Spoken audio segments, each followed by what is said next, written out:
இந்த நவராத்திரி வந்து எல்லா நவராத்திரி போல கிடையாது, கொஞ்சம் ஸ்பெஷல் அப்படின்னு சொல்லியிருந்தீங்க. அது என்ன சார்? அதாவது நவராத்திரின்னா 9 டேஸ். ஆமா. நவராத்திரி அப்படின்னா 9 9 இரவுகள். அப்போ 10வது நாள் வந்து விஜயதசமியோட அதை முடிவுரை கன்க்ளூட் பண்ணுவாங்க. விஜயதசமிக்கு முடிப்பாங்க. இந்த தடவை வந்து 10 நாளைக்கு நவராத்திரி வருது, 11ஆம் நாள் தான் விஜயதசமி வருது. அது ஏன் சார்? அது வந்து அந்த அதாவது திதின்னு சொல்கிறோம் இல்லையா, திதின்னா பிறை. ஆமா. வளர்ப்பிறையில் 1ஆம் பிறை அப்படின்னா பிரதமை, 2ஆம் பிறைனா த்விதியை, 3ஆம் பிறைனா திருதியை, 4ஆம் பிறைனா சதுர்த்தி, 5ஆம் பிறை பஞ்சமி, 6ஆம் பிறை சஷ்டி, 7ஆம் பிறை சப்தமி, 8ஆம் பிறை அஷ்டமி, 9ஆம் பிறை நவமி, 10ஆம் பிறை தசமி. So 10 days.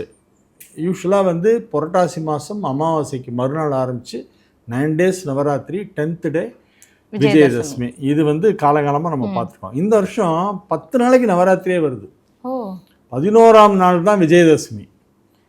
It is very rare and very peculiar. Okay sir. அதை வந்து அதுக்கப்புறமா நான் இந்த பஞ்சாங்கத்தை பார்த்துட்டு என்ன இவ்வளோ நாள் நவராத்திரி வருது அப்படின்னு கணக்கு போட்டு பார்த்துட்டு அதுக்கப்புறமா நிறைய எனக்கு தெரிஞ்ச பெரியவங்க, என்னை விட ரொம்ப வயசில் பெரியவங்க, நிறைய சாஸ்திரம் படித்தவங்க, ஜோசியம் படித்தவங்க, அந்த மாதிரி ரொம்ப சீனியர்ஸ்டெல்லாம் நான் பேசினேன். அவங்களாம் என்ன சொல்கிறாங்க, அது ஏதோ ஒரு 120 வருஷத்துக்கு ஒரு தடவை அந்த மாதிரி வரும் அப்படின்னு கேள்விப்பட்டிருக்கோம். அப்போ இந்த நவராத்திரி ரொம்ப ஸ்பெஷலான, ரொம்ப ஸ்பெஷல். இது வரைக்கும் வந்து நான் எனக்கு தெரிஞ்சு என்னுடைய சின்ன குழந்தையிலேருந்து பார்த்துட்ருக்கேன். நவராத்திரி வந்து 11 நாள் வந்ததை நான் இப்போ தான் ஃபஸ்ட் டைம் பார்க்குறேன்.